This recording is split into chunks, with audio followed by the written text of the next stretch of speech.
My husband gave away my $5 million to his parents. Unbelievable when I reported him to the police.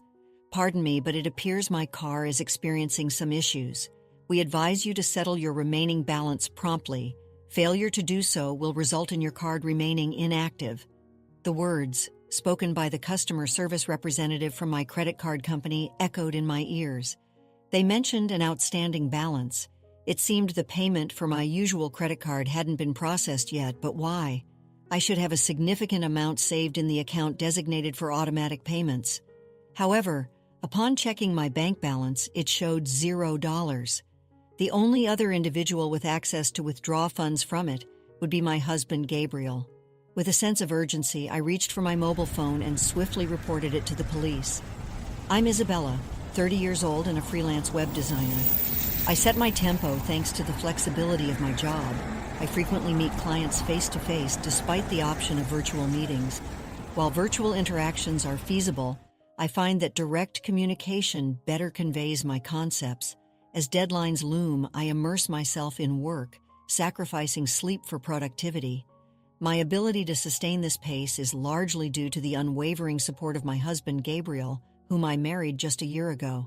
A couple of years ago, when I was tasked with a project at a company, he was the liaison I dealt with.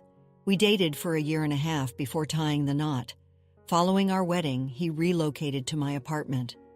However, a significant issue has emerged in my life revolving around Gabriel's parents. They have a lax approach to finances and often find themselves strapped for cash. Gabriel and I divide our living costs evenly. Given my higher income, I typically cover all expenses for the month, with him reimbursing me half at the start of the subsequent month. However, when I mentioned this month's expenses to Gabriel as usual, he seemed annoyed and remarked, "Look, money's a bit tight right now. Can I settle my share of the living expenses after my next paycheck?" What do you mean by tight? I'm only asking for half of the living expenses." "Yeah, I get that, but I'm completely strapped until my next payday." "What do you mean? It's only been 10 days since you got paid." His evasiveness and reluctance to clarify started to irk me. His deliberate ambiguity prompted me to delve deeper.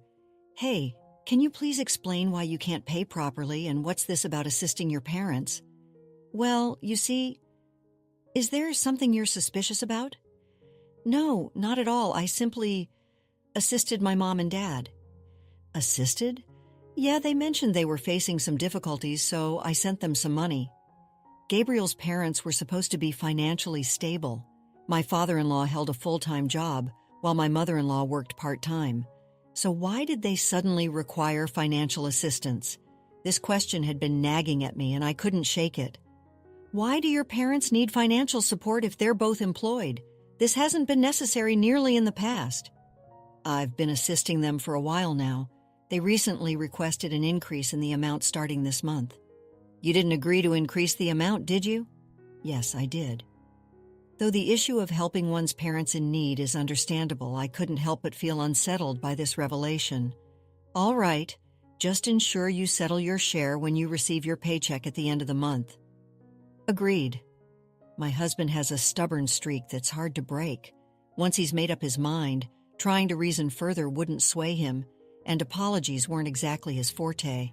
So I opted to refrain from pushing the issue and waited patiently till the next payday. Since that incident, he's been consistently finding excuses to avoid contributing to our household expenses. And when he does chip in, it's only a fraction of what's needed. It's been nearly 6 months of him refusing to pull his weight. And while we're technically still married, my patience is wearing thin. Not only am I covering all the bills, but I'm also responsible for all the household chores. Reflecting on this situation left me feeling foolish and overwhelmed with a sense of emptiness. One late night he stumbled in, his cheeks flushed from alcohol. Unable to contain my frustration, I raised my voice. "Why did you call if you were going to be out drinking? I made dinner and waited for you." Sorry. A colleague unexpectedly invited me out." "But couldn't you have sent a message? I asked you before to keep me informed. It's not fair to leave me hanging." "Don't start yelling the moment I walk in. It's not welcoming." "What do you mean? Why am I the one being blamed?" He shot me a look of disdain as if I were in the wrong. His attitude infuriated me, and I confronted him. How can you afford to go drinking when you can't even contribute to our bills? I can enjoy a drink occasionally. I'm exhausted from working every day. So am I. I handle all the household chores. If you can't contribute anymore, can't we stop sending money to your parents? What? Why? That's my family's business. It's not your concern. And what about us, Gabriel? Aren't we family too? What am I to you, living here with you after we got married? This is so irritating. What does it matter? You earn more than I do anyway. Why does he feel so entitled? The only reason Gabriel can live comfortably is because I'm shouldering all the expenses. What a simple thank you or sorry for the inconvenience would be too much to ask. I was left speechless by his irrational arguments. I couldn't fathom his arrogance. Given our escalating tempers, I realized a rational conversation was unlikely and suggested, "Let's revisit this tomorrow." The following day, while preparing dinner and awaiting his return, I heard the front door creak open. "Welcome home," I called out but received no response. Then the living room door swung open and in walked my husband with his parents. "Mom, Dad, what brings you here?" With a smug grin, my husband interjected, "My parents have something they want to discuss with you." "To discuss with me? Come on, Mom and Dad, let's get to the point," prompted my husband. Prompted by my husband, my father-in-law began to look apologetic. "Apologies for the sudden visit. We've come to talk about the financial support Gabriel has been providing us." "What's this about?" "Oh, Isabella, could you please ease up on Gabriel?" Surprise! I blurted out what I was completely bewildered. Then my mother-in-law, who had remained silent, spoke up. "Isabella, Gabriel has been sending us money each month thinking of our well-being. It's unfair for you to accuse him." "What are you saying? Accusations?" "All I'm asking for is our living expenses to be managed properly." "Listen, Isabella, I hate to bring this up, but we're practically family, aren't we? If your own family were struggling, wouldn't you lend a hand? That's what anyone would expect, right? Your father-in-law and I have been experiencing financial strain lately, so we rely on Gabriel to continue supporting us. Therefore, you should handle all the living expenses for both of you." It seemed they assumed it was only natural for me to shoulder all the costs. Unable to tolerate it any longer, I lashed out. "Enough is enough! What do you think I've been doing? Managing all the household chores and covering every living expense. How is that fair? Isn't it what married couples do, support each other, right? Or are you just that selfish?" Upon hearing his mother's taunt, my husband, sitting beside me, couldn't suppress a chuckle. That evening, despite my efforts to reason, they remained obstinate. They finally departed well past 9 p.m. Once they were gone, my husband abruptly handed me signed divorce papers. In disbelief, I questioned, "What's this?" "It means exactly what it says," he retorted, peering down at me. He declared, "If you persist in defying me, I'll end our marriage." "Are you serious?" "Absolutely. If you don't want a divorce, then simply obey. Your role is to follow, not lead." I knew I should have stood my ground, but I felt utterly drained. Perhaps trying to reason with Gabriel before the situation worsened was futile. Perhaps divorce was the only option. The decision was swift. The following day, I signed the divorce papers Gabriel had given me and headed to City Hall. The documents were processed, and just like that, I was single once more. Hey, pause for a moment. Would you care to support us? Like this video and subscribe for more. Now let's dive back into the story. Now that I'm finally liberated, I'll soon find my place and embrace independent living. Feeling rejuvenated, I opted to indulge myself with a shopping trip to the department store. Working predominantly from home with outings limited to client meetings, it had been quite some time since I splurged on myself, especially given the recent strain of covering all expenses. Today, however, I've decided to treat myself. With that resolve, I ventured into the women's clothing section. After trying on a couple of dresses, I settled on two favorites. At the checkout, as I handed over my credit card, the cashier's troubled expression caught my attention. I'm sorry, ma'am, it seems we're unable to process this card." "What? That's impossible. I've used it recently to purchase a new tablet for work without any issues. Why the sudden problem now?" Racing home, I dialed the card company's number. Upon explaining the situation to the operator, she delivered startling news.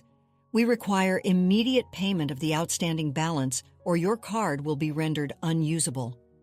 That outstanding balance indeed. Last month, we were unable to debit my card usage from my account. Is this plausible? Please verify your bank account balance. After ending the call, I swiftly accessed my bank account online. The very account from which my card draws funds initially reserved for personal savings now solely serves my card transactions. If memory serves, there should be $5 million within, but the balance reads zero. Just before the card's due date, the entire $5 million had been withdrawn. What on earth was happening? A chilling suspicion gripped me. Could it have been Gabriel? But who else had access? Our bank book and ATM card were stored together, only accessible to both of us, meaning that Gabriel was the only other person who could have withdrawn from my account. I waited for his return, then confronted him. "Hey, did you withdraw money from my account?" He smirked, let out an exasperated sigh, and replied, clearly irritated, "Oh, you figured it out. Thought I did a pretty good job of covering my tracks, huh? I can't believe this. Why would you do that?" "Why? For my parents, of course. I gave them your $5 million. What did you just say?" "Just as I said. They needed financial support. Fortunately, I have the means to provide it." Speechless, he began to explain, his tongue tinged with pride. It appeared his parents had developed an obsession with online shopping. They were purchasing items far exceeding their income. Initially, they turned to Gabriel for assistance, but as their spending spiraled out of control, they began to demand more. They started purchasing multiple of the same items, gifting them to neighbors. Before they knew it, their monthly expenses surpassed $500,000, a sum Gabriel couldn't manage alone. So, he withdrew the $5 million from my account. After he finished explaining, he remarked, "You shouldn't complain. They're your family too. Consider it looking after them. Don't make a fuss over a mere $5 million.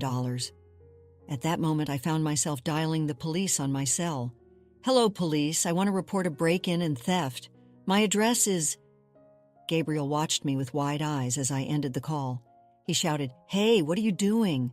Did you just call the police? Why?" "Why wouldn't I? There's been a break-in and theft, right? Calling it theft is exaggerating. This is my house." I firmly reminded a flustered Gabriel, "We're no longer a couple. I'm the one renting this place, so technically it's not your home, is it? We're not together anymore. Remember the divorce papers you signed yesterday? I already submitted them. So in other words, this is my place, and you're just a stranger here. An intruder, right? You've got to be kidding me. Call them back and cancel the report." Waving my phone angrily at him, I warned, "If you lay a finger on me, I'll call the cops again. Just so you know, they're already on their way. You can't escape now. Why don't you just admit what you've done?" "Whoa, hold on. We love each other, don't we? How did it come to this?" "Love each other?" I scoffed. "Don't try to feed me that nonsense. Whose fault do you think all of this is? It all began because you blindly supported your irresponsible parents. You can't just act recklessly and expect forgiveness. Who would forgive someone as despicable as you? What a fool. Do you know who you're talking to?" "I'm talking to you, like parents like a child, because you were raised by parents who were careless with money. Do you think it's acceptable to deplete someone else's savings? I hope the police give you a stern lecture and you feel the weight of those $5 million. Just then, the police arrived, and Gabriel crumbled on the spot. "Who's the suspect?" Pointing at my husband, now cowering on the floor, I said, "It's him, without a doubt."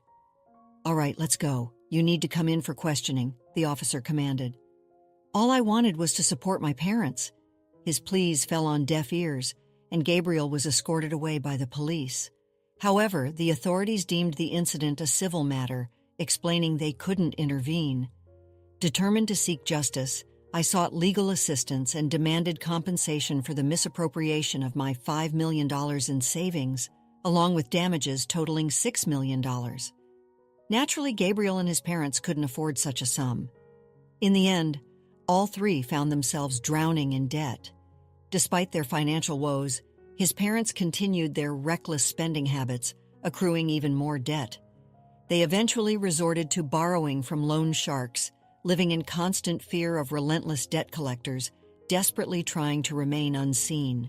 On the contrary, I made the bold decision to sever all ties with Gabriel and relocate to a new apartment. Fortunately, my career began to thrive, and my income surpassed my wildest expectations. Since parting ways with Gabriel, everything in my professional life fell into place. In hindsight, I regret not divorcing him sooner. Despite the failure of my marriage, I recognized that my life was far from over. Taking lessons from this experience, I resolved to exercise greater caution in my future endeavors. Let's conclude the story shortly. The divorce was a painful experience, but it was the best decision I ever made. I learned a valuable lesson about trusting my instincts and standing up for myself. I rebuilt my life, found a new apartment, and my career flourished.